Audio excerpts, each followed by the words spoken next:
Today, I want to talk to you about hope.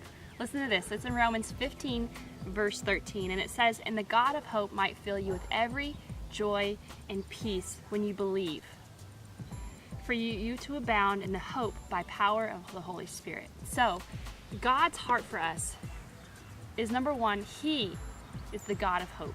He is the one that hope comes from, and His hope is wrapped in the second two things. It says it might fill you with every joy and peace. So those are the wrappings of the trappings. It sounds good. That's what you find hope in. It's found in peace and it's found in joy. But who finds this hope? It's for those who believe. It's for those who are willing to believe. And then it says, "For you to abound in the hope by power of Holy Spirit." So the Holy Spirit says He comes to live inside of me and to live inside of you. And then His power fills us, and He chooses to give us His joy in the presence of, give us His hope in the presence of joy and peace. But it only comes when we want to believe for it. Now here's the thing. When we need hope, we don't feel like having hope. That's the point. We've already chosen a belief or a thought pattern towards something negative because of circumstances or what happens in life. So all of a sudden, a terrible thing comes, and that's the moment that we realize we need access to the God of hope. I think it's hilarious because I remember a time specifically, I was laying on my bed and I was weeping, and I just said to God, I said, "This burden is too much for me to carry. I cannot carry this burden." And I realized in that moment, hope isn't based on my circumstances. Joy is not based on how I feel or how I see someone else feeling or what's going on around me in this world.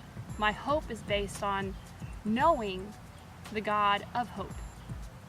Because when I stay connected to Him and I stay in that pursuit of knowing Him, the circumstances around me, they will go up and they will go down. And again, but I can't control that.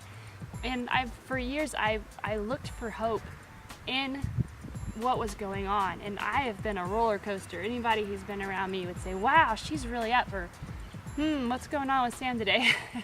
It's not a good day. We have, this truth though, that hope is not found in our circumstances. And I want to share something too. This is pretty cool. I was thinking about hope because it says in Hebrews 12 or Hebrews 11, one of those two, "Faith is the assurance of things hoped for and the expectation of things not seen." So then I went and I looked at that, and it talks about all these people in the Word who were known for trust and having faith and having hope. Now, all of them, I used to think, well, Samson's mentioned and he destroyed the city, well then, I don't know, that's a cool thing, but he was, fighting in a battle. Or David, he was king. But if you look through it, all of the heroes of faith were walking in faith toward the promised Messiah and His promised land. They believed in a Messiah, and they were used, I guess you could say, they were people that God was using and in His purpose to provide the Messiah and to bring the promised land to fruition.